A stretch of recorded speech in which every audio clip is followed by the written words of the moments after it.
Welcome back, creeps. Hello. Welcome back for another fantastic week of Stuff. fun festivities. Yeah, come on in. Have a seat. You're happy with no... So, why don't you give us a quick recap on last week where we left off? All right, so I will, in a way. The last week we left off where Harmon and Grons moved into their new apartment on 8 Nuyestreiseb, next to the Lane River. At this point, he just got out of prison for sexually assaulting a 13-year-old boy, and that's where we are. He's already started. Clearly, at 16 years old, he was already starting to molest children. Likely that he was going, he crossed the line of killing them as well. And I'm going to pick this up at year 1923. Just know at this point, because he was a informer for the police did give him a badge. So he actually had like a full-on, yeah, I'm an investigator, I can arrest you. Yeah, or not an investigator. Well, he had all the tools that he had all the tools that he needed to pretend to be a police officer. This badge, the confidence, because he was obviously a psychopath. Yeah. He knew everyone. He knew the ins and outs of arresting someone. He'd done it often to the point where he was comfortable doing it, knowing what to do, what to say, and all of that stuff. And because he had that inside of like who at Hanover Station is doing what crooked shit, like he had dirt on everyone. Motherfucker. So, yeah. Okay, cool. Let's get stuck into it. Yeah. Do we have any announcements to make? I don't think so. Just our Patreon. Just our Patreon. Yeah. Pretty much. That we've been, we've got like 2 videos out there right now. When this comes out, we'll have 3. And I guess we could just say thank you to Sapphire, although I doubt she listens.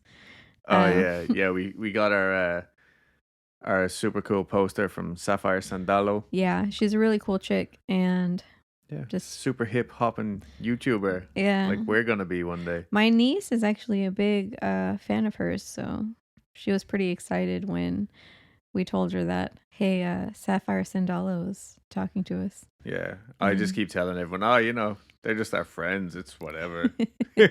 No big deal. But yeah, so let's get stuck in then. All right, so Harmon's targets were young male travelers, runaways, prostitutes, basically anyone that could go missing easily. And later on, we'll see that he actually, even though right now we think, man, this guy has like, some confidence on him, he actually escalates. I guess not escalate. Well, he does escalate, but he also, his level of confidence skyrockets even more, if that weren't possible already, because he starts approaching people and not caring who is around, whether they're accompanied by someone in a group or, he's already picking up people at the station, but like say, for example, he sees a guy that he likes, that he's attracted to. If that person is in a group with other friends, he will approach that one person. He's looking at some guy and he's like, I'm taking him. I'm going to take him back to whatever apartment or like holding space thing that I have, storage space. And I'm going to bite his throat until he dies. I should mention at this point, he doesn't use any other place but the places that he's residing in now. So just his living spaces? Yes. Okay. I think he's moved apartments a total of 3 times. But like I said, like with the more practice, the more confidence he gets, the more reckless he is, but with good reason, because he knows no one's looking for him. Right. He's doing this. He's killing kids and young teenagers days in between each other. So this is as regular as, going to the gym or going to the bank or, you know what I mean? Going to work. Okay. Haarmann's next known victim was Fritz Frank, or Frank, who he met in Hanover Central Station.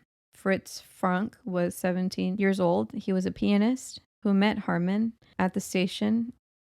And Haarmann claimed to be a police officer, again, at Hanover Station. He said he was patrolling the station and he was going to arrest him.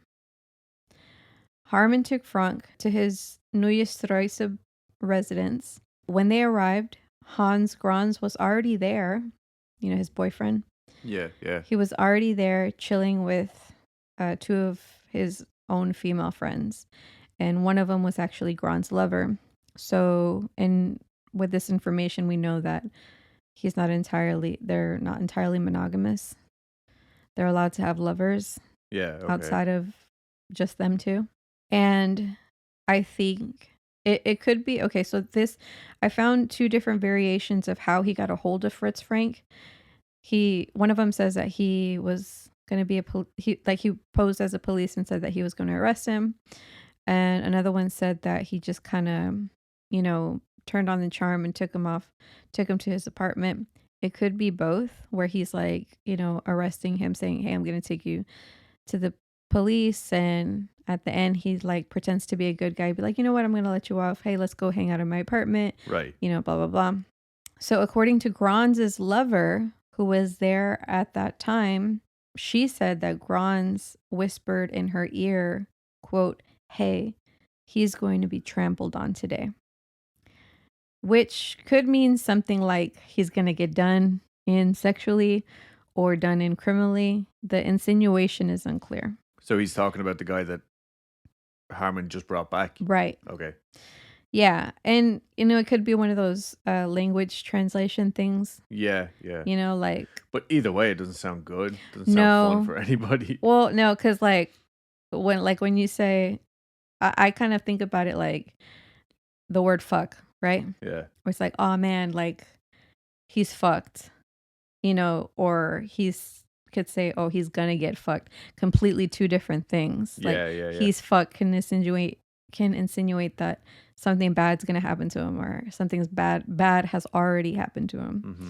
Or like he's gonna get fucked, which obviously means intercourse. Yeah. You know what I mean?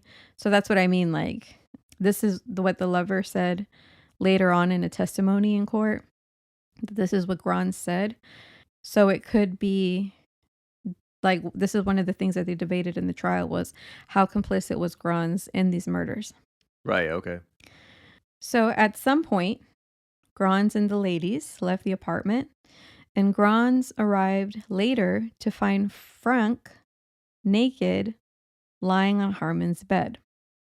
Grans asked Haarmann if he should come back later. And I guess Haarmann said yeah. And so Grans left. It's not clear if Grans knew Frank was dead, or if he thought Haarmann and Frank were just having some alone time. Right, okay. So again, this goes into the trial, like, yeah, how complicit were you? Yeah. What is clear is that when the ladies came back the next day to Haarmann's apartment, Haarmann told the women that Frank had just left to travel to Hamburg. Okay. So he wasn't there anymore. He was there the night before, and then the next morning he wasn't there anymore. He's gone to Hamburg. Well, he was like a traveling pianist, so that sounds plausible. On March 20th, Haarmann met 17-year-old Willem Schultz at Hanover Station. Schultz was traveling for work, but he was never seen again. This murder, because Haarmann did murder Schultz, was linked to Haarmann because Haarmann's landlady, Elizabeth Angel, had Schultz's clothes in her possession. When the police asked her, why do you have that clothing? Or maybe she came forward and said, I have this clothing. She told police that Haarmann had given her that clothing. Right. Okay. I'm with you now. Okay. After the Schultz murder, 16-year-old Roland Huck also fell victim to Haarmann on May 23rd. Huck was a runaway who intended to join the Marines. After that, 19-year-old Hans Sonnenfeld also disappeared. He disappeared on May 1st, wearing a distinctive yellow coat, which Haarmann was spotted with after the youth's disappearance. Okay. Okay, so right now I'm just listing off all the people he's killing. Yeah. But either way, there's something linking him.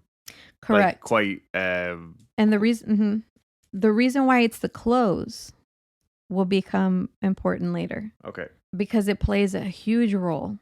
Like I'm talking clothes a lot, but it'll all make sense later. Okay. It's a very clever way that all this shit went down. But yeah. I feel like it was a clever way both ways, because remember, he was a peddler of stolen goods, including stolen clothing, property, whatever. Anyways. In June of that same year, Haarmann moved out of 8 Neues Treusub, and they moved in to a single-room attic apartment of 2 Rote Weihe. Perfect. On June 25th, 13-year-old Ernst Ehrenberg disappeared. Ehrenberg was Haarmann's neighbor's son, who went out on this day to run an errand for his father. Wow, so he's really, like, he's he just bold. Doesn't give a fuck. Yes. He sees what he likes, being that he's a pedophile and disgusting human being, and he just takes. The only traces of him were his school cap and suspenders that would be found in Haarmann's apartment after he was arrested. On August 24th, 18-year-old office clerk Heinrich Struys went missing. And again, this was linked to Haarmann because the victim's clothes were found in Haarmann's apartment. A month after the Struys murder, Haarmann took the life of 17-year-old Paul Broniskowski. Broniskowski? Yeah. He was on his way to the city of Bochum from having worked with his uncle all summer in Saxony-Anhalt. So I guess he lived in Bochum. He was finally going home. Broniskowski had to switch trains at Hanover Central Station, where he would have met Haarmann. Broniskowski's jacket, luggage, pants, and handkerchief were found in Haarmann's possession when he was later arrested. September 30th, 1923, 17-year-old Richard Greif contacted his family for the last time, telling them that he met someone in Hanover Station that, quote, knew of a good job for me, end quote, before disappearing. Which is really sad. Yeah, that's awful. On October 12th, 2 weeks later, 16-year-old Willem Erdner never came home from work. The only clue Erdner's family had to go on is that Erdner made a new friend named Detective Fritz Honorbrock, which is Haarmann's pseudonym that he used. So he met his new friend, Detective Fritz, right before he disappeared. Erdner went to and from work on his bicycle, which Haarmann and Grans sold on October 20th. A few days after selling the bike, on October 23rd, Haarmann killed 15-year-old Herman Wolf. On October 27th, 3 days later, 13-year-old Heinz Brinkmann disappeared after missing his train to Clausthal. Both children were last seen at Hanover Central Station. Jesus Christ, he's literally on a fucking rampage. Yeah.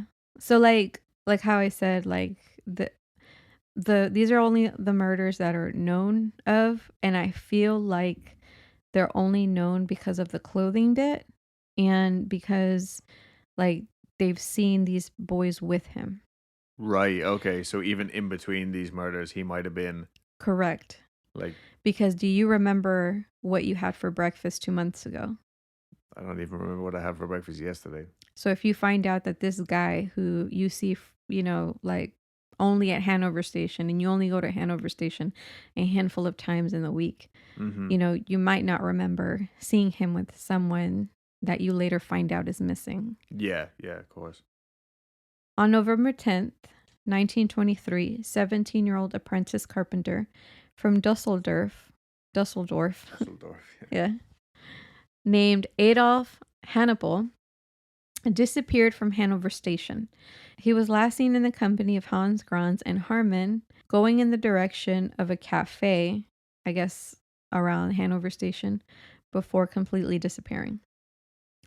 So that's Hans Grans being positively identified with a victim before all this shit. Mm-hmm. Okay. A month later, on December 6th, 19-year-old Adolf Henny was looking for employment when he came upon Haarmann. The prosecutor for Haarmann could not pin this murder on him due to conflicting statements from him and Hans Grans. Haarmann himself admitted to dismembering him, but not killing him. He insinuated that it was Grans that killed Henny's, while Grans insisted that Haarmann had killed him, saying, quote, "He was one of yours." No one was convicted of this murder.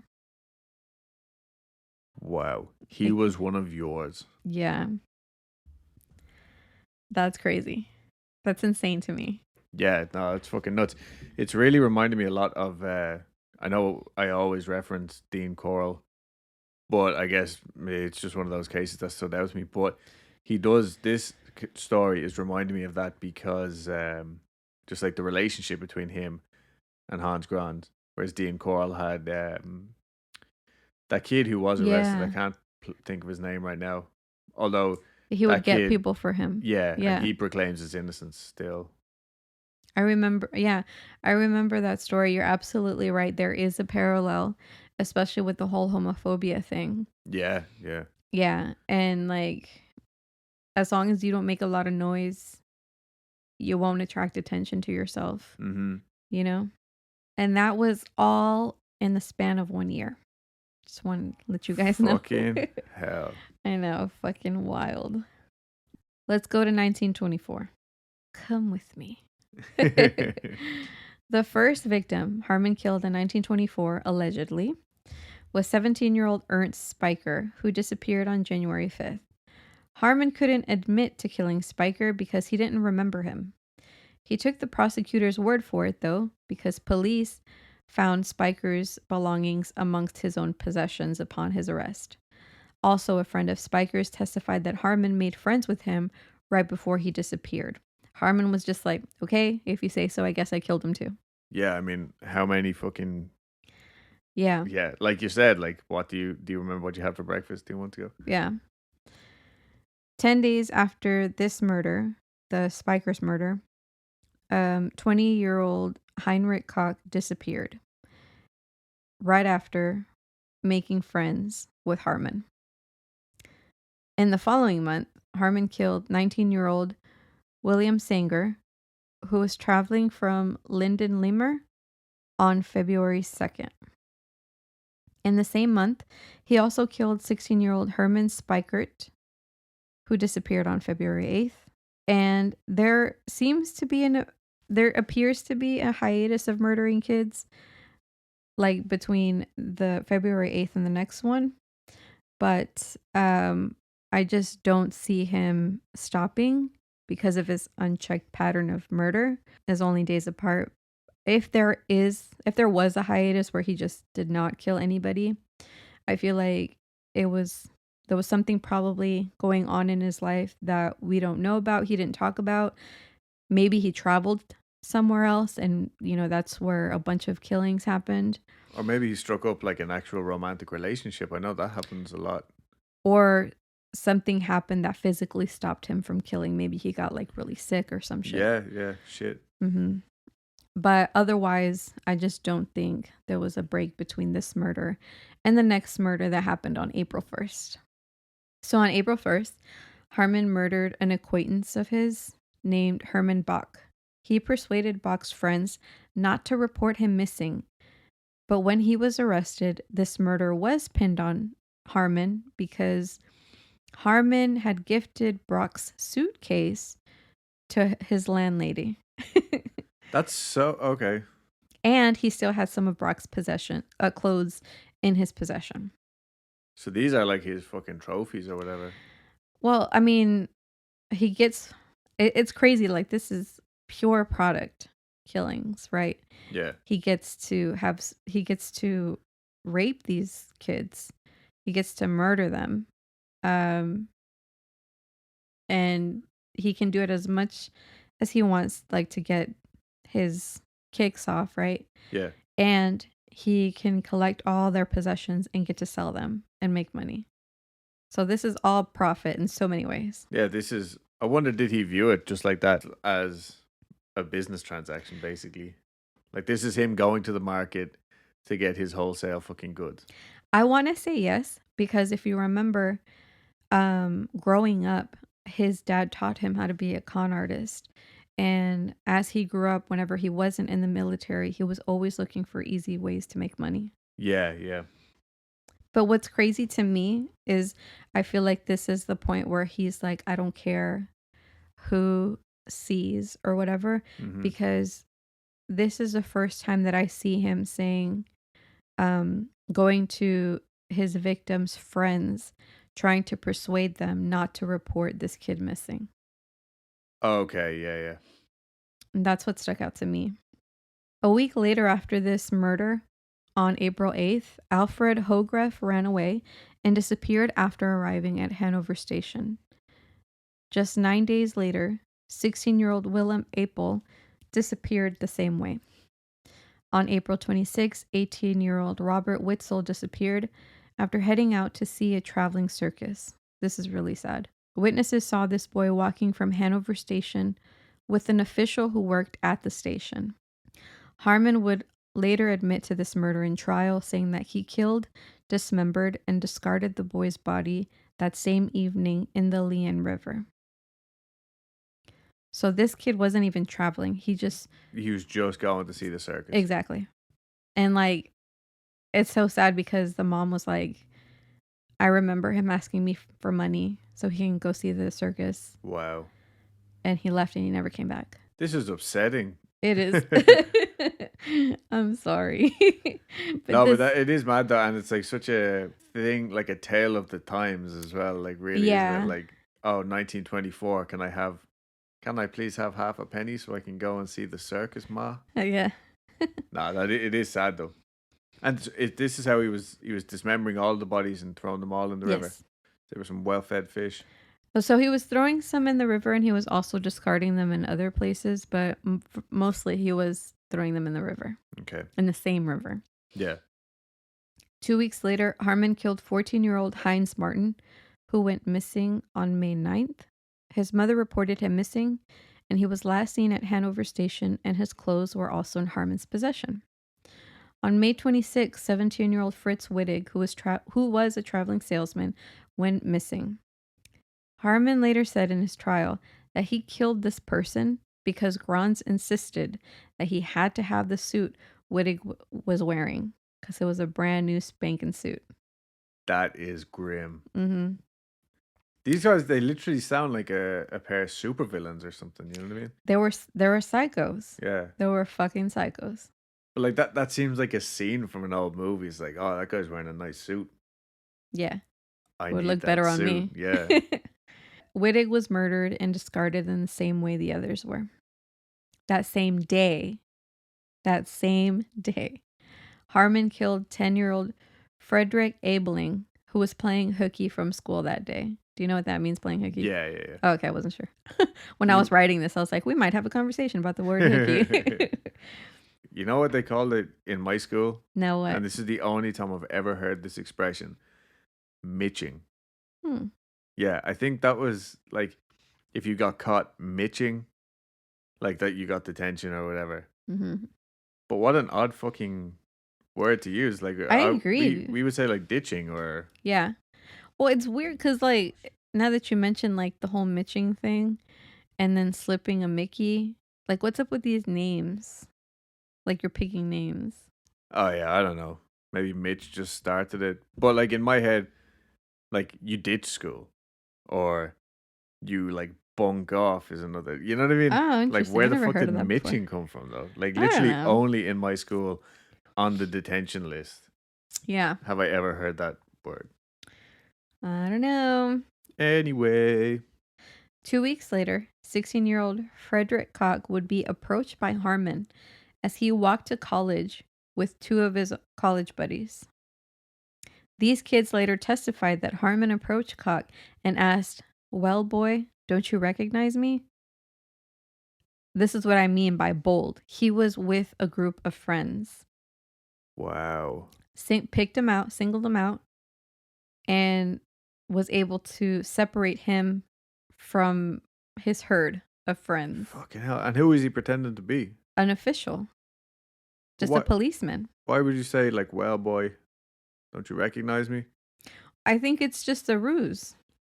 You know? Okay. Yeah. And I feel like that, I think that's also like a ruse that men use to lure women away nowadays. It's a ruse, and then when they start the conversation, I think that's when the person who is the predator is gathering information for his on his victim through this conversation to sort of form a bond of like a bond, like, okay, now we have this thing, right? You know what I'm saying? Because I think that's I think I heard a story the other day on YouTube where that's sort of like a tactic that they use when they're trying to kidnap women for sexual trafficking. That's awful. It is, but it's a thing, and it was very much a thing 100 years ago. Yeah, literally 100 fucking years ago. But it's good that you don't know that tactic, because it tells me that you're still a safe person to be with. Yes. It's all a part of my plan. I mean, I just noted, like, I just made a note, like, I think it's evident that this guy is a sociopath or a psychopath, whichever one, both bad. But this shit right here is just so fucking bold. He didn't care who he saw because he feels like no one's going to stop him. Like, look how many he's killed so far. Yeah. Like, I mean, I can understand why he would feel that way. Yeah. Like, I feel like this is sort of like not a get out of jail free card, but in a sense, has immunity. Well, this is what, it's going to sound weird, but this is what I think. It's like, say you can eat, you know how they tell you don't eat junk food when you get older because you'll get diabetes, high blood pressure, you'll gain weight, blah, blah, blah. Yeah.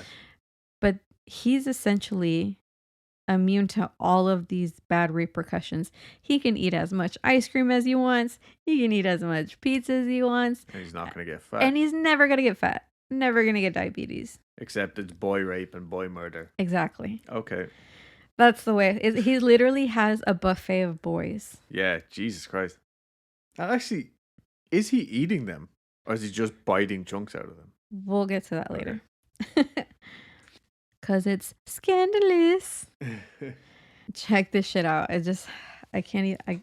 When I fucking read this, I was like, I cannot fucking believe. You know, I think this detail alone makes it from psychopath to fucking sociopath, I think. Okay. So he knows this like official thing is getting him passes left and right, like, you know, posing as an official, having the badge, all this shit, you know, everything is working so well. He would use this to answer ads that called for information on these disappearances. He would pose as a criminologist and go to the homes of the grieving families and laugh at them while he was asking them questions. Then he'd ask them for payment for his services. And all the while he'd be pretending like, oh, no, I'll find young Joseph or whatever. Fucking hell, when that's he was scary. The one that killed young Joseph. But he would laugh at this. Like, he would he would be bold about it. He wouldn't like he behind my hand. Like, he would laugh openly at these people just grieving. Jesus Christ. That is the ultimate fucking power move right there, isn't it? Yeah, it is. It is. And it's just like, it's beyond me. I can't comprehend that this idea even struck him. Like, how about do that? Like, how about I do this? Because, hey, this is another way I can make money. Oh, yeah. I didn't even think of the money part there. I was just thinking. And I can relive the pleasure. Like, exactly. Haarmann's last victim was 17-year-old Eric de Vries, who disappeared on June 14th, 1924, when he arrived to Hanover Station. Haarmann discarded his dismembered body using several trips to get it done, and Frederick Koch's luggage bag to do it, which, remember, that's one of his victims. Yeah. This body he discarded in a lake in Herrenhausen Gardens, which is remember I told you he didn't just dump in the Leanne. Yeah. A month before Haarmann killed his last victim, 2 kids discovered a skull that looked like it belonged to an 18 to 20-year-old human. Later medical examiners would confirm this. But they found it near the Leanne River. 2 weeks after that, a second skull was found close to the area that the first skull was found at. And soon after that, 2 kids discovered a bag of bones in a field close to the village of Dorien. A bag of bones, okay. On June 13th, 2 more skulls were found on the Leanne River and another in West Hanover.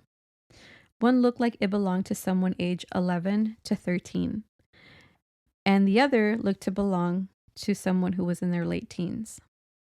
All of the skulls that were found had the same trauma wounds that indicated the removal of the skull from the vertebrae using a sharp object, and it also had signs on the skull that the victims were scalped. Fuck. Right. This is heavy for me. This is insane. I can't believe it.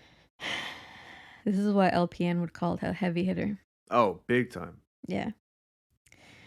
But before all these bones started popping up, Hanover was already living in fear because of all of the missing children and youngsters from their city. Because, he, at the beginning it was travelers and runaways and shit, but he just couldn't help himself and kept getting closer and closer to home. Yeah. He made that more of a practice to do it and at the home. Once the bones started popping up, the rumors and the fear just got worse. So what happened was that the residents of Hanover took to the banks of the Leanne River to search for remains and whatever else they could find. And anything that they did find, they handed over to the police.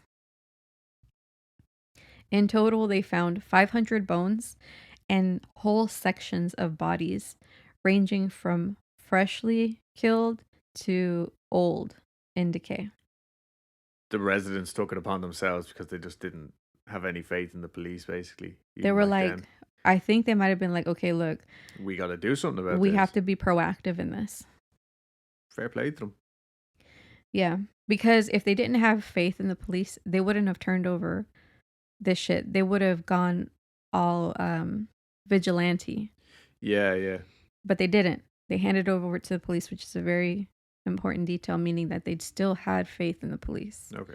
They probably thought maybe if we do we'll just help them out. We'll help them out. Exactly. Okay. Almost half of the remains that they did find belonged to males aged 15 to 20.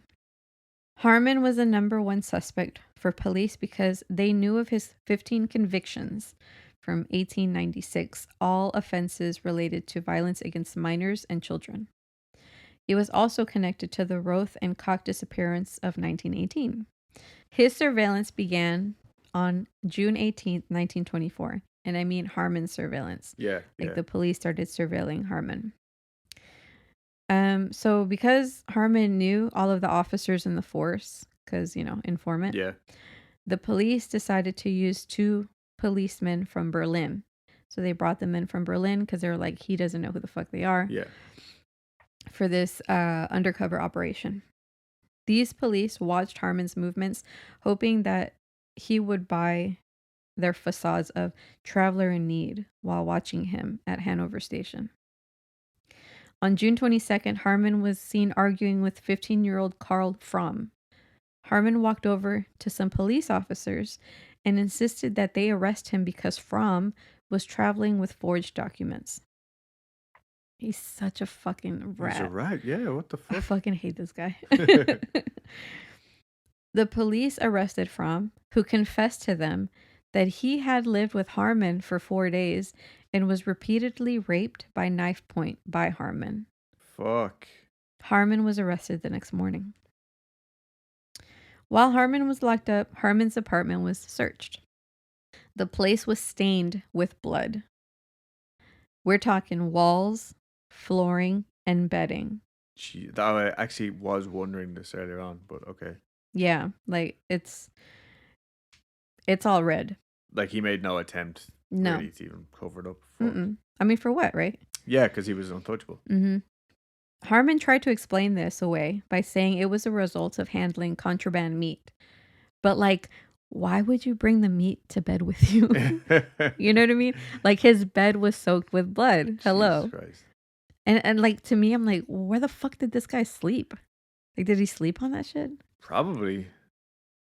Dirty bastard. Dirty bastard indeed. Police interviewed his neighbors from the current addresses. Police interviewed his neighbors from the current address and the previous ones. They noticed a pattern, like the constant mention of seeing a slew of young boys going to his place, never leaving, but just going to his place. Him leaving his apartments in the middle of the night or in the early mornings with bags and like baskets that looked filled with stuff. Previous neighbors of his, were so curious about his bags that they followed him to see where he went with those bags. And their journey ended at the Leon River, where they saw him dump the bags in the river. Fuck. Okay. Well, like, yeah. Back then, you could litter as much as you want, I guess. Oh, yeah, no. The police suspected that the clothes Haarmann had in his apartment might belong to the missing kids. They didn't know that yet, remember? Mm-hmm. This was like a hunch. You think they were like, this guy has such a strange taste in fashion and so many different sizes. Yeah. So what they did was they took all of the clothes and put it on display at Hanover Police Station and invited the families of the missing children to go see and possibly identify the clothing as belonging to their missing loved ones. That's very sad. Yeah, it is. But I mean, how else are they going to do this anyway? It was resourceful because of all of the clothes. Like, how much time would it have taken to visit every single missing family? No. Yeah. Like, to me, I'm just like, yeah. Oh, yeah. It was so smart. The best plan. Definitely. Exactly. But it's so beyond me to think. This is so sad. Like, the situation that they had to. This is what they're up against. Yeah. So, therefore, this is what they had to do. Like, so fucking crazy. Several families confirmed that some of the articles belonged to their sons, brothers, grandsons, nephews. Wow. Haarmann, again, had an explanation for this. Because he had an explanation for everything. He was in the business of selling and trading used clothes. Of course. So they must have come into his possession that way. Nine. You see, you are mistaken. Look at these. Yeah. These are purely for selling. And he explained away the others, saying that he had them because his lovers, his like frequent lovers, I guess, would leave them at his house after sex. I mean, I couldn't tell you the amount of times that I've just discarded clothing after. Like, what? Should have fed him. The nail in the coffin, Haarmann's coffin rather, was when they found Robert Witzel's clothes, boots, and keys in Haarmann's apartment, and his yellow jacket with his landlady. Of course. Because remember, Witzel had that really unique yellow jacket. Yeah. And that particular jacket had very unique characteristics on it, like identifying marks. Right. That the family described, and witnesses saw him trying to remove these. Like, they saw Haarmann trying to change the jacket to make it... Yeah, like maybe there was initials in it or something. Yeah. Also, Witzel's skull was among the ones that were found in the Leon River. Fuck. So this was like, all right, we got him. We got our guy. This is the one. Mm-hmm. With this new evidence, and with the urging of his sister, Haarmann confessed to raping, killing, dismembering young men in the throes of, quote, rabid sexual passion between 1918 and 1924. He said he felt compelled to bite his partners in the throat and choke them while they were having sex. Haarmann said he didn't like the dismemberment part of getting rid of the bodies, but it was necessary because of his needs to get off on raping and killing young boys. He said the whole process of dismemberment took 2 days. I'm going to describe the process. So if you can't, if your stomach is trigger warning. You just fast forward. Okay. If you had lunch, maybe listen to this later. So, the process. Place the body of his victim upon the floor of his apartment. Cover the face with a cloth before first removing the intestines, which you would place inside a bucket. A towel would then be repeatedly placed inside the abdominal cavity to soak the collecting blood. He would then make 3 cuts between the victim's ribs and shoulders. Then take hold of the ribs and push until the bones around the shoulders broke. The victim's heart, lungs, and kidneys would then be removed, diced, and placed in the same bucket which held the intestines before the legs and arms would be severed from the body. Haarmann would then begin paring the flesh from the limbs and torso. This surplus flesh would be disposed of in the toilet or usually in the nearby river.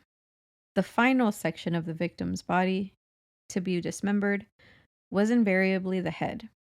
After severing the head from the torso, Haarmann would use a small kitchen knife to strip all the flesh from the skull, which he would then wrap in rags and place face downwards upon a pile of straw and bludgeon with an axe until the skull was splintered, enabling him to access the brain. This he would also place in a bucket, which he would pour alongside the chopped up bones in the liane. So that was quite literally the gory details. Yeah. But you know what I always find interesting? Always. Particularly here. Is like, he's obviously so clearly like desensitized and doesn't have any empathy for his victims at all. Mm-hmm. And yet he still feels the need to cover their face with a cloth before he does this to their body. I think it might have to do with, well, I mean, you may be right. You may be right. Like, I don't know as a, like, regular person. I don't have any fucking psychology experience or something, but that's weird, right? You know what? It's like that one detail, like, I think you're right. That's strange. Yeah. Oh, no, please don't look at me while I do this. You know what I mean? Yeah, maybe. After what? And maybe it's like that post-sexual clarification thing. Kind of like when you wake up hungover? Yeah, it's like at the time when he's like, say, to blame it on that like rabid sexual passion or whatever. Mm-hmm. And then, like, for want of a better word, but that post-nut clarity. Yeah. Where it's like, oh shit, look what I did. Now I have to do this. You know what I mean? And yeah, could be. It's just fucking weird though, right? Creep. Yeah. Sick fucking fuck. I think you may be right, because I have a feeling that if he didn't have a problem with looking at their faces while they were dead, he would he's probably so sick as to get aroused by just looking at them again. Yeah. And probably become a necrophiliac. I don't know. We don't know. Yeah, we don't know. We're just speculating. You know? This is such a fun show.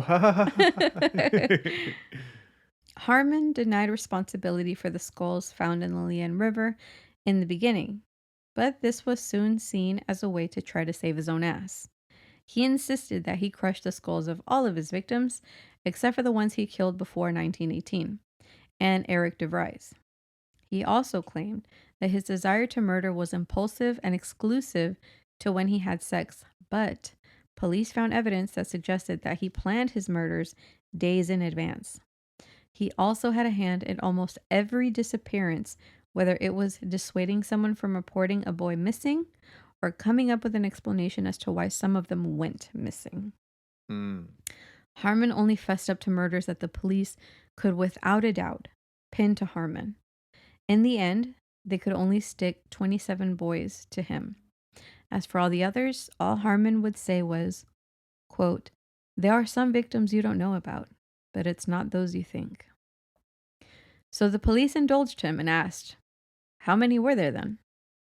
And he said, somewhere between 50 and 70. Wow. Hans Grans was also arrested and charged after Haarmann told police that he was responsible for some of the murders. After Haarmann was examined psychologically, he and Grans went to trial on December 4th, 1924. The public was allowed into the courtroom after the gruesome tales of all the murders were already discussed. The papers had a field day with this case, calling it the most revolting case in German criminal history. It's a little early for them to be. A little early for them to call that. Okay. That didn't age well. No. Anyways, they also gave him his monikers in the papers. Like I mentioned in the last episode. Do you remember his monikers? Oh, sorry. His nickname's like... Yeah. In the trial, he still denied that any of the murders were planned and also admitted to 14 out of the 27 they had evidence for. He also denied selling or consuming the meat of his victims, because that was a rumor. Okay. A medical expert went to Haarmann's apartment who testified that the meat in his apartment was not human. Exhibits presented at court were 285 skeletal structures from the Leon River, skulls, a bucket he used to transport human remains, his bloody bed, photos of victims that were submitted to the court for review. And through it all, Haarmann was blasé and dismissive of it all. He denied recognizing any of the men in his photos and would say things like, "I probably killed it. Charge it to me. It's all right with me." Okay. He was shown a photo of Alfred Hagriff, and all he could say was, "I certainly assume I killed Hagriff, but I don't remember his face." Wow. What began the rumor of Haarmann being a cannibal were witnesses in this trial who noticed Haarmann always emerging from his place with packs of meat, but never going into the apartment with them. One of the landladies testified that her and her family became sick after eating sausages and skins he claimed to come from sheep. Oh, no. Another neighbor testified noticing the slew of youths entering his apartment, but never seeing them leave. But he would always see him leave with buckets of bones to dump into the Leon River. Because that's just a normal fucking thing. Oh, it's just Hans with, it's just fucking, just Haarmann with his bucket of bones. Yeah. See you later. So that's what made the rumor. But like I said, the medical examiner said it's not human meat. That particular meat that he had in his apartment at that time was not human meat. Yeah, but like nothing can be confirmed. Proven, yeah. Exactly. In the trial, the two lady friends of Hans Grans testified how they had seen what looked like a human mouth in the soup kettle in Haarmann's apartment. They took it out and showed it to the police, who said it's probably just a pig snout. Oh my God, okay. The court then turned their attention to the police force, who denied knowing any of his crimes, denied knowing anything about his crimes, despite knowing that they had seen themselves, seen him with some of the missing boys before the disappearances. But they still stood steadfast in their claims of not knowing what was happening. Yeah, okay. So the trial lasted 2 weeks with 190 witnesses who testified. Both men had extremely different reactions to being found guilty of murder. Haarmann was found guilty of 24 murders and sentenced to beheading. He said, quote, "I accept the verdict fully and freely. I go to the decapitating block joyfully and happily." He never appealed against his verdict. Grans, on the other hand, was found guilty of inciting murder and being an accessory to the murder of Adolf Hanappel. His sentence was 12 years in prison to conclude with his own beheading. When Grans arrived at his cell after the sentencing, he collapsed. Grans did try to appeal his verdict, but he was denied. Those are some fucking gnarly sentences, though, aren't they? Mm. It's like, no, you're going to suffer for, 10, 12 years? 12 years. And then we're going to cut your fucking head off. Okay, that's not, like, the worst of it, though. Like, I'll tell you, like, what I think is so fucking, like, savage about the whole beheading thing. Yeah. As per German tradition, Haarmann was not notified of the date of his beheading. Oh. Until the night before. Wow. Yeah. So that's when he would know. That's intense. Isn't it? It's so crazy. Yeah, shit. Those Germans, man. That's crazy. He prayed with a pastor in a cell and was granted a request to smoke an expensive cigar and a Brazilian coffee to drink. Haarmann was beheaded on April 15, 1925. His demeanor was one of putting on a false, brave face because the people around him noticed that he was very pale and nervous. Mm. Until the end, he just kept talking a big game with fancy words. His last words were, "I'm guilty, gentlemen, but hard though it may be, I want to die as a man. I repent, but I do not fear death." Hans was retried because Haarmann insisted that he had nothing to do with the murders, and he only accused him because he was upset. Grans was retried, but found guilty of a lesser charge of aiding and abetting. He served his 12 years, but was released after that, and he lived in Hanover until 1965, when he finally died. Wow, that's a long life as well, right? Yeah, so check this shit out. After Haarmann was beheaded, his head was donated to Göttingen Medical School until 2014 when it was cremated. It was kept in a jar of formaldehyde without its brains because before it made it to the school, forensic analysis had removed them. They examined the brains and only found traces of meningitis, but otherwise nothing abnormal. So that's how long it was in formaldehyde, from 1925 to 2014. Wow. Yeah. The remains of Haarmann's victims, which had been recovered, were buried together in a communal grave in Stegna Cemetery in February 1925. In April 1928, a large granite memorial in the form of a triptych inscribed with the names and ages of the victims was erected over this communal grave. And that's my story. I have some pictures if you want to see. Yeah, absolutely I do. That's insane. And to be honest, like we're both very morbid tourists. Like if we found out that, yeah, you can go and see this dude's head on display, we would have went to go see it. Yeah. Honestly, I'm a little bummed out that it's I'm like, why didn't I know about this like before? Yeah, I could have like found a way to go see this douchebag's head. So this is him. This is Haarmann. Oh, even that stash was popular back then, I guess. And that's Hans Grans. He's a good-looking dude. I can tell why they had that tumultuous relationship where Haarmann would repeatedly ask for him to come back because he's a handsome man. He's a handsome dude. How did all that hair fit into that hat like that? He's literally got the same haircut that dudes now have. Like, you know what I mean? That's nuts. That's the triptych. That's the memorial to all the victims of Haarmann. Cool. That's Haarmann right before he was beheaded. Standing strong, or at least pretending to.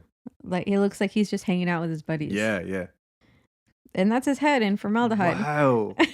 I wasn't expecting it to look like not like that good, like that clear. It literally looks like it's a guy just underwater in his pool.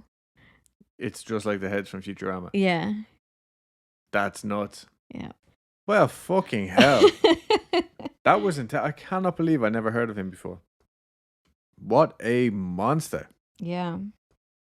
And for the next episode, I know this was long, but for the next episode, I'm going to go for something shorter.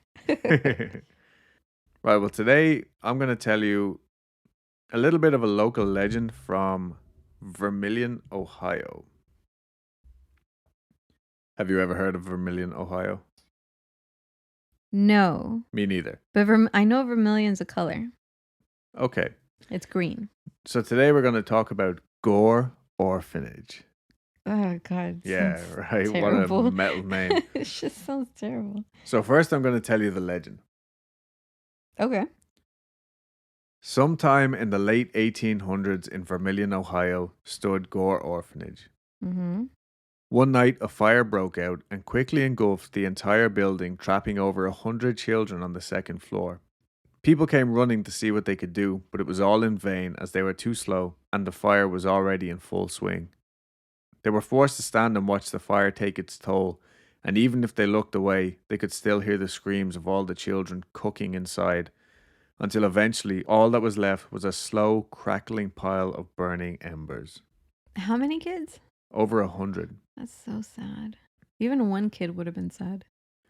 The locals couldn't bring themselves to reconstruct a new orphanage after such a horrific tragedy, so to this day there still stands the remains of the building's scorched stone pillars out on Gore Orphanage Road. There are a handful of conspiracies surrounding the events of that night, and they are as follows. Mm-hmm. It was a sincere accident. Some say one of the little boys accidentally knocked over a lamp. Others say it actually started in the barn but quickly spread to the main building. Mm-hmm. There's another version of the story that says it was actually started by an unknown crazy man who lived in the surrounding woods and hated how much noise the kids would make. So he decided to take care of the situation himself. Okay. Another theory is a disgruntled male employee had a problem with Mr. Gore, the owner of the orphanage, whose life was dedicated to saving children and giving them the care and upbringing they all deserved. So this disgruntled employee thought that a perfect way to enact revenge was to kill what Mr. Gore loved the most, the children. Wow. And lastly, the other alternative ending to this legend was that old man Gore was actually a horrible bastard who absolutely abhorred children and just wanted to make a big insurance claim. So this story has been told for like the last 100 years, like around campfires and like, you know, people's grannies knew kids that were in the fire and stuff like that. But the actual story goes back to 1817. A fella called Joseph Swift was given 150 acres of woodland in Vermilion with the hopes of building a big fancy estate. I will say Dulce was not given out to me, but just saying that I tend to get hung up on like the small details of stories, because to me that's what makes it interesting. Maybe it's your for this particular one, maybe it's your background in construction. I don't know. But anyway, I did get a little bit hung up on things here, but only because using findagrave.com, I found the graves of the people involved in this story. What the fuck? Yeah, so even in the truth of this story, I found a lot of non-truths. Okay, and I found actual historical things to say, no, this is what happened, or that's what happened. So anyway, this guy was either bought 150 acres of woodland or was given it for some government service that he performed. I don't know what that entails, but probably killing innocent people and stealing their lands. This is 1817. Anyway, that guy's name was Joseph Swift, and pretty soon the locals started to call this area of land Swift's Hollow, which is fucking cool. And I would love to buy like a big old bunch of land and have somebody like name it, like just start calling it like Old Man Lynch's or Lynch's Hollow. Don't go down there to Lynch's Valley. You never know what's going to come back out. I don't know. It would be fucking cool. Anyway, it took Swift the next 20 years just to clear the land. So whatever his like money was tied up in, I don't know. He made a lot of money in railroad at the time. And they started the construction of what would be Swift's mansion in 1840. It only took 1 year to complete this mansion, which to me is one of the most suspicious things of all this, and like how poorly constructed was this building. Okay. Anyway, when it was complete, it was a 14-room home with huge 15-foot ceilings, servants' quarters, the works, and the mansion was nicknamed Swift's Folly. So Joseph Swift lived there with his wife until 1874, when they actually had to sell everything after some bad investments in the railroad industry. In the railroad? In the railroad industry. The fella who bought the land and house off him was a guy called Nicholas Wilbur. Wilbur was described as a renowned spiritualist. In quotes, I put that. I couldn't find anything to really like back this up, but the story goes that him and his wife would hold seances in the house, and they actually had one of these 14 rooms was specifically designated to seances. Yeah. Okay. And the reason why they held these seances was to communicate with the family's passed on children. Okay. Why can't I articulate this? Children of the family who had died previously. Okay. Right. Got it. These ghosts, the ghosts, yeah, the ghosts of these dead children were said to appear regularly at these seances. Like full on apparitions in this dark ass room. They would just show up. Oh no. So it's the general belief that the whole family were very quote unquote spiritual, and the kids were said to be psychic. No shit. Yeah. So like I said, I went full blown PJ O'Brien private detective on this story. I like it. Yeah. And for those of you who don't know, PJ O'Brien is my pseudonym for when I do eventually become a private detective in my olden days with trench coat and a what are those? Fedoras? Yeah. Yeah. And when you become other things, that's going to be your pseudonym. Yeah, yeah. When you take over the world, it'll be... When I take over the world. When I also start practicing my... It'll be Dictator PJ O'Brien. yeah.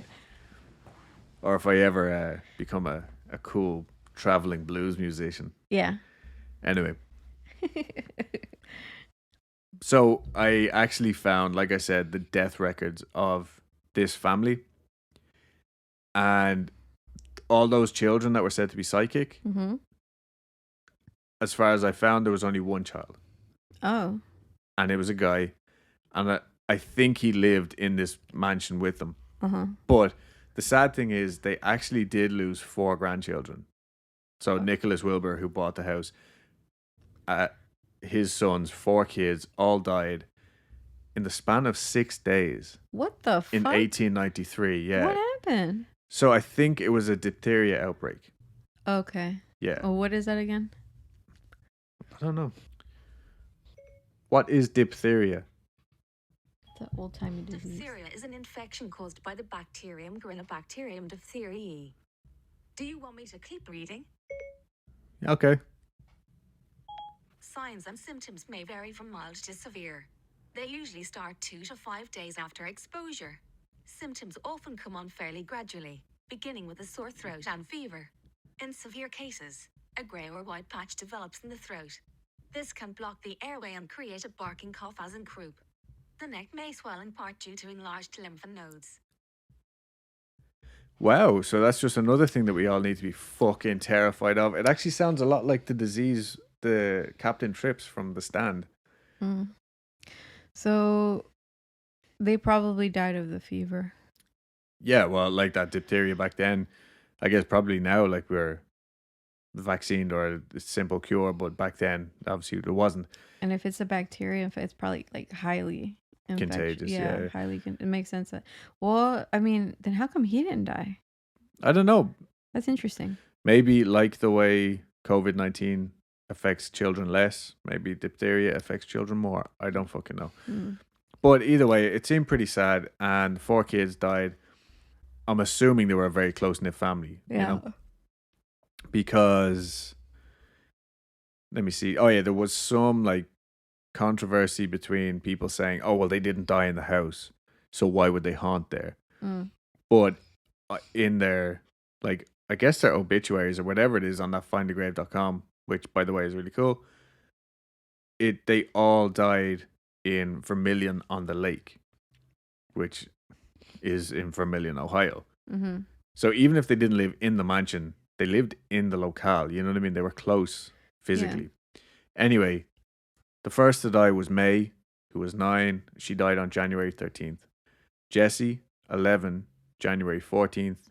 Roy, 2, January 17th, and Ruby 2, January 19th. Mm. Roy and Ruby were twins. Oh, that's a cute name for twins. Yeah, right? Like, so whatever happened, it was fucking horrific. And in my opinion, it's really not that unlikely that even if the family weren't, like, quote unquote spiritual before, that they would soon turn to seances and that for this kind of comfort.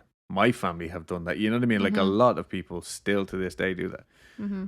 Another argument said that Nicholas didn't live in the house at that time, but again, through this death records, I found that he did actually live there until he died in 1901, at which point the house sat vacant.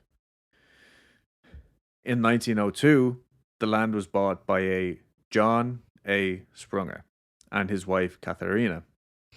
John, who was also known as Johann, I'm not sure, J.A. or Hamihans. What the fuck? Yeah, I don't know. But these guys are sketchy as balls.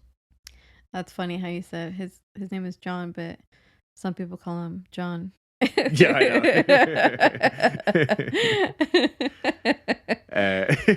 know. I'm gonna do that from now on. Hi, I'm Adam, but you can call me Adam. Genius.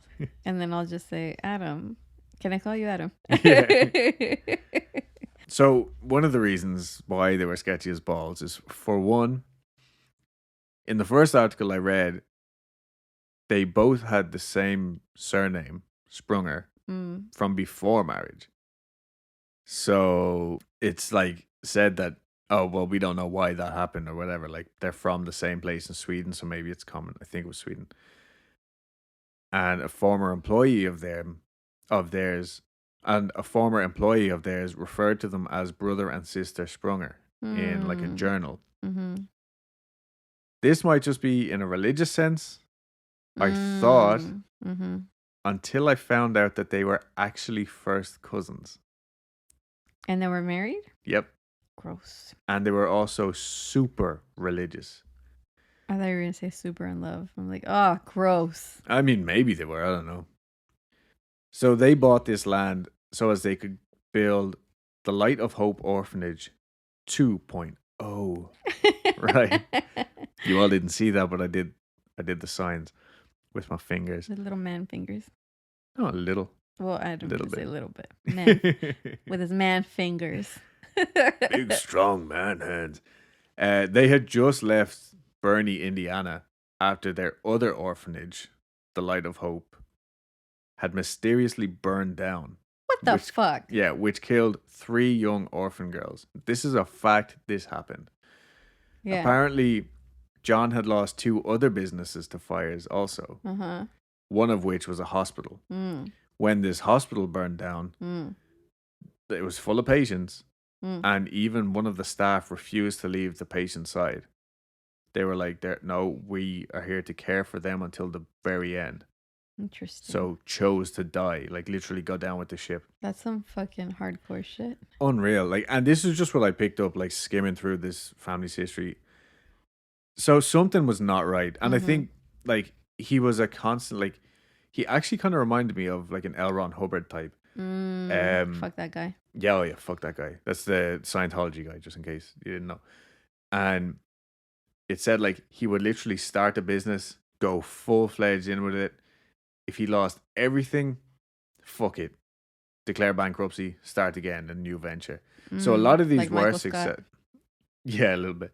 So a lot of these were like really successful businesses, and it said that he basically built a lot of the town of Bernie, Indiana. Maybe it's just Bern.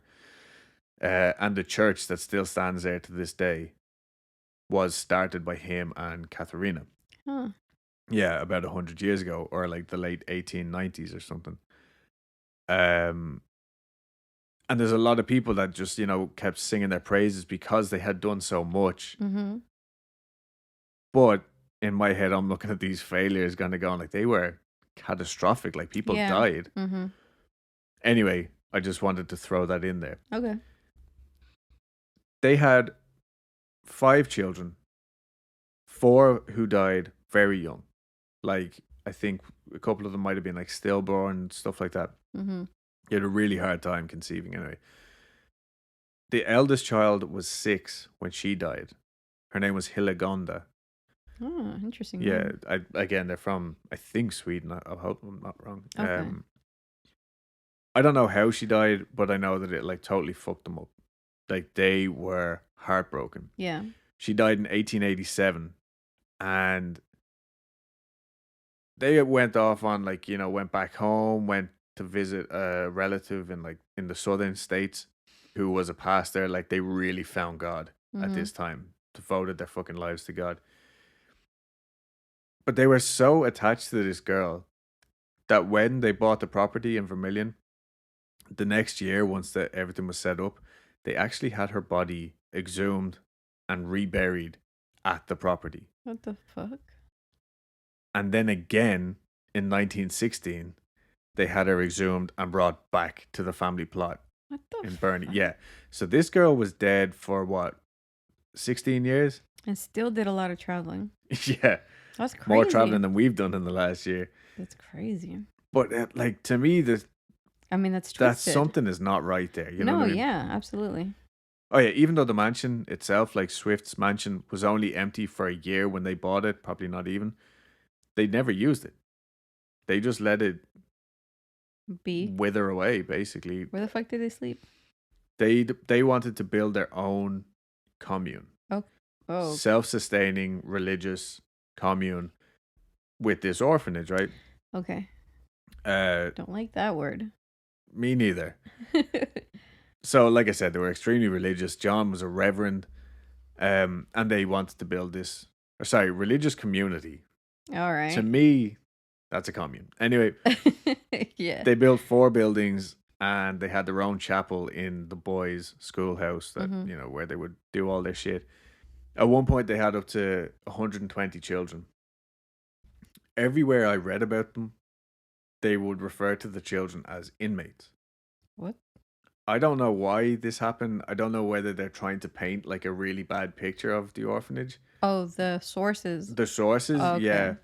I thought like them themselves. Like, no. They're not fooling anyone now. They're like infallible in their own eyes. But interesting. The boys lived in the Hughes farm and the girls lived at the Howard farm. So it's all in the one property. It was just a fucking huge property.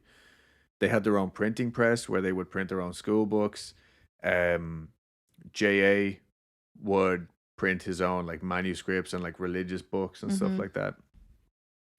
They had plenty of runaways.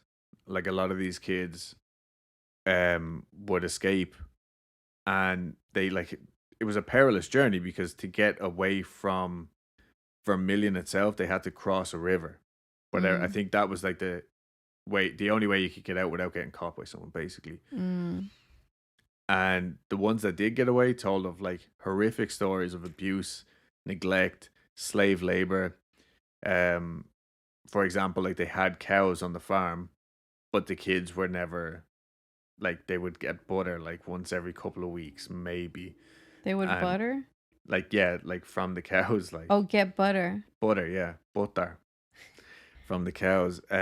Once a week? No, like once every couple of weeks, like if they were lucky kind of thing. That's weird. Yeah, and the only meat that they ever got were like the cows who died from sickness. Ew. Another thing they were said to eat were hogs' heads and calves' lungs. Now, what? Yeah, like that sounds horrific in particular, but like I know that pigs and sheep's head were a common thing to eat even like not that long ago, you know what I mean? So a cheeseburger. But I don't know how like horrific that was. Like calves' lungs today could be a delicacy. I genuinely don't know. Fucking lungs, dude. Well, I don't know. Like That's we gnarly. eat cow cheeks every fucking weekend. You know what I mean? Oh yeah, but cow cheeks are good. Yeah, that's barbacoa. That's what that is. You could be eating some tongue. I thought it was like, or maybe it might be like the wobble, under the double chin of the cow. Oh, I don't know. Either way, like so. One of those things. That's what it is. Delicious. But they also said that they were sometimes made to just go hungry. The corn was boiled in the same pot that they used to boil soiled underwear. Ew. And the buildings, flavoring. Yeah, and the buildings were infested with rats and other vermin. The boys complained of nibbling The boys complained of things nibbling their toes at night. Yeah, because rats are assholes. Yeah, rats are assholes. Put that on a shirt. There was one bathtub for the boys, and they were allowed to bathe every 2 weeks, but they all had to share the same water. Oh my God. They might as well be rolling around in mud. Yeah. So Sprunger and the other employees beat the kids with the strap until they were raw and blistered, and they would also rent the kids out to other local farms as like just a source of cheap labor. Apparently illnesses and disease were treated only by prayer, and it said that whatever education they received was not up to standards. Even in the 1900s, it was not up to standards. That's saying something. Yeah. Another thing I will say, like the whole illnesses and disease being treated with prayer, only treated with prayer. It sounds like Scientology. Yeah, right. Like, or other cult type fucking things, you know? Things were so bad that in 1909, an investigation was carried out. Like, authorities came in and they were like, look, we're here to check out what's going on. That's saying something too. Yeah. And so the Sprungers admitted to a lot of the accusations, but there were no regulations back there, so nothing was actually fucking done about it. What was the fucking point of going out there? Exactly, right? I think they were just hoping, like, oh, we'll put the pressure on or something, you know? We got to keep the locals fucking pressure on my ass. I don't know. Anyway, but they certainly didn't close down then. Right. John died in 1911. Good. And what I found on findagrave.com, because him and Katharina both have their obituaries on there, although, like, any religious run institution, the official statements are nothing but glowing. You know, these people did so much to help communities. Lit up a room when they walked in. Yeah, all that bullshit. The main stories of like abuse and neglect seem to come from two dudes who spent time in the orphanage as kids and later wrote about it. One source just stated that many at the time were too afraid to speak out, but in his obituary I found this one quote from someone who was singing his praises and he had been very influential towards. I don't know whether he had been in the orphanage himself as a kid. I just know that J.A. Sprunger helped this guy get a start in life and really inspired him. But even he said, quote, "We know there have been differences in the past. While Reverend Sprunger's motives have never been questioned, his methods often gave cause for criticism." So the fact that even this guy said, you know, leads me to think that things were horrible in this fucking Makes place. Sense, yeah. Anyway, after he died, Katharina ran the place for a few years until it pretty much ran out of money, I think. And she sold it to another church, and the remaining children were just kind of dispersed among local foster families or sent back to relatives and guardians. Oh, that's fucking convenient. Yeah. Hopefully they all had happy endings. Again, the land sat empty and terrifying. A derelict, spooky, haunted house for teenagers to go fuck around and scare each other silly. It was eventually burned down on December 8th, 1923, and the newspaper headline read, "Haunted House Destroyed by Fire." Even back then, the paper printed a completely fabricated background story for the house itself, for like Swift's mansion, because Swift's mansion could be seen from the road. So it was basically, as soon as that became abandoned, local kids started going, "Oh, don't go up there, that's the haunted house." And slowly the story then, like, there was the orphanage was behind it, but you couldn't necessarily get to it as easily or anything. So kids would go to this old house and like dare each other to go up, knock on the door, or go inside, see what it's all about. But this name, Gore Orphanage, where did that come from, do you say? Yeah. Where did that name come from, Adam? Thank you. Well, the name of the street where I can call you Adam. Yeah, you can call me Adam, yeah. But the name of the street where this house actually stood was called Gore Road. Gore, after some, quote, surveyor's error in the form of a thin strip of land that resembles the gore of a dress. So literally, like, going back to zoning this area in like 1812 or some shit like that, they made a slight mistake where this was technically in the other county. So it was like the border road. So it got the name Gore Road after some surveying thing to do with like maps and zoning. What's a gore of address? Basically like this part of it, like, here. Like, because I Google it as well. It's I don't know, Google it yourself. I can't describe it. Thanks. But yeah, basically it's just like the shape. Like, okay. Yeah. Really boring, right? Yeah. And then the orphanage came from the orphanage that was just behind the mansion on the land on Gore Road. So it eventually became Gore Orphanage Road. Okay. So that sounds hardcore, right? Yeah, no shit. Gore Orphanage Road. Yeah, I remember when I was in college, I had a classmate whose last name was Slaughter, and he was in the military, and he was a sergeant. So Sergeant Slaughter. Yes. So literally he was Sergeant Slaughter. And I was like, to be under him, like that has to have been terrifying. Yeah, you could go join Sergeant Slaughter in the Bay. And the funny thing is, he was one of the nicest guys. So sweet, super polite. Well, anyway, so that's how the road got its name. But where did the story of the fire come from? In my opinion, that fire from the orphanage that fucking the Sprunger zone beforehand was like enough to be like, okay, that's weird. But bearing in mind back then, like if you wanted to up sticks and leave, go to a different town, you just started over again. You didn't have to tell anybody about that stuff. So the locals might not have even known about that. But about 40 miles away from Vermilion, in the town of Collinwood, an elementary school caught fire, and actually 176 kids died horribly. Damn. Like, this is a fact. This happened. I believe you. And no, but I mean, like, aside from the legend, you know what I mean? Yeah. But again, all these people, the ones who did make it out and the locals who came to try and help, were just kind of forced to stand there and wait. That's awful. And let it take its toll. And even like the handful of kids that did survive the initial fire died a few days later of their burns and stuff.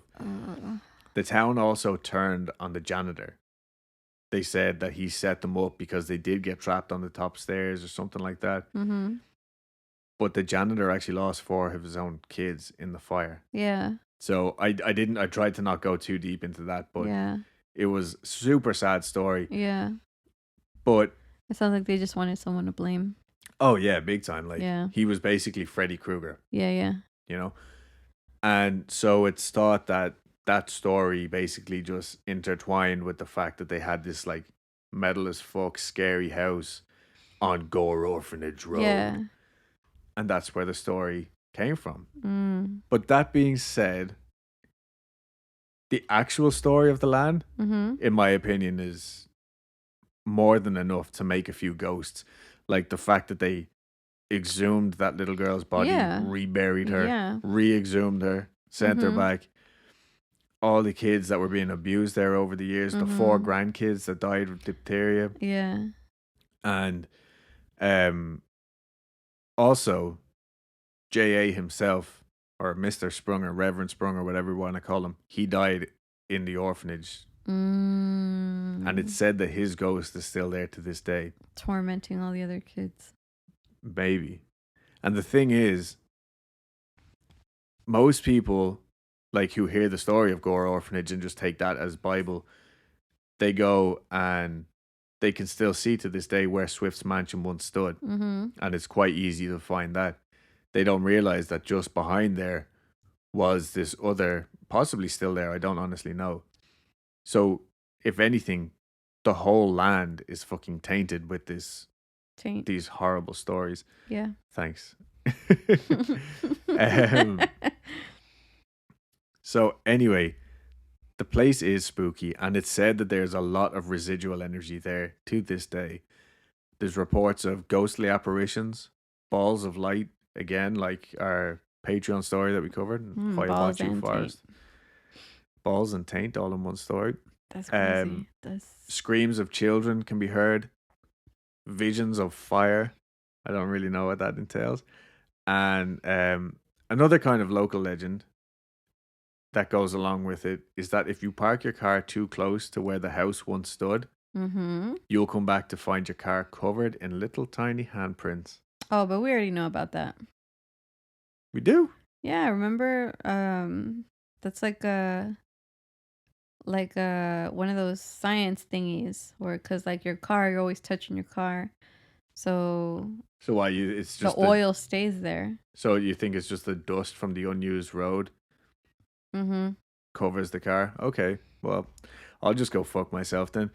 But people are said though to still have like spooky experiences and that there to this day. Another like paranormal crew have reckoned that they've debunked the screams that people hear as being from like some nearby deer. No, like bridge, and if a truck hits that bridge with the wind in a certain direction, it seems to sound like the sound of kids. Sounds like screaming. A stretch. To me, yeah, it does. Like, I'm still willing to go to this place at night and see what we can fucking find out, you know? Ah, good for you. We? Who the fuck is this we? Anyway, so that's the story of the Gore Orphanage. Sick. Yeah, and I thought it was a delightful amount of debunking, a lovely amount of legend, and some cold, hard facts. Yes. That still lend to a fucking very spooky story. Yeah. My sources this week were ghostofohio.org, skepticalinquirer.org, vermilionohio.com, and this one is weird, sites.google.com/site/Gore Orphanage myths /2-Nicholas-Wilbur. What the fuck? Yeah, I think it's like a personal blog, but it actually helped me find the findagrave.com. Okay. So it's definitely worth checking out if you're interested. And I think that's that for this episode of Weekly Creep. We did it. Yay. Another one. Yeah, so guys, like I said, or like we've been saying, every week for fucking 6 months. August. Yeah, actually, yeah, we're on the 7th month. Anyway, we now have a Patreon set up. We're in the process of getting that full of cool extra content. Yeah, we might have to leak some of it to the public just so it's like you can get a taster and see what you like. Just like your drug dealer says, first taste is free. Yeah. So in the Patreon we have bonus mini episodes, bonus listener stories, or pork chops titillating tales of true terror. Yeah, that she handpicks herself. Yeah, pork chop and has herself. us read. Another thing is videos. We're gonna start trying to make a lot more video content. So right now there's 2 reaction videos of us watching scary videos and going, oh shit, that's scary. And we did some Mad Libs. We're going to put up some like just dumb, fun, nonsensical content for you all. For entertainment, yeah. Yeah, and if we keep saying this, but if you guys have any suggestions, let us know. We will do it. Yeah. And yeah, other than that, you can check out our stuff on Redbubble. I want to say thank you to the Cannabis Contessa. Make sure to check out her Instagram. She does really nice looking food. She cooks with cannabis, hence the name. Yeah. I want to give a thanks to Jennifer and Caitlin because they've been really helpful with the Facebook group and the whole movie thing. Yeah. They've been a really big help. Big time. We had our second edition of the Weekly Creep Movie Club this week. Which was so sick. Oh yeah. Big time. Yeah. And we will be doing that again in 2 weeks' time. If y'all want to join us for that, we're going to be watching something. Join our commune. Yeah, join our commune. And I think that's it. Yep. Follow us on Instagram, Twitter, Facebook.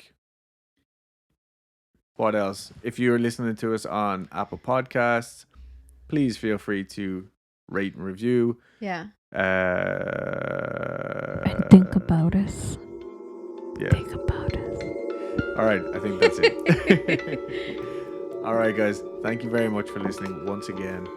And we'll see you next week. We will. Okay, bye. Bye.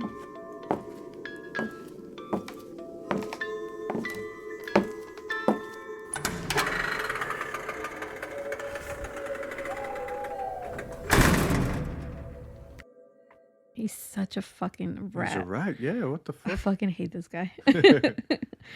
Dirty bastard indeed.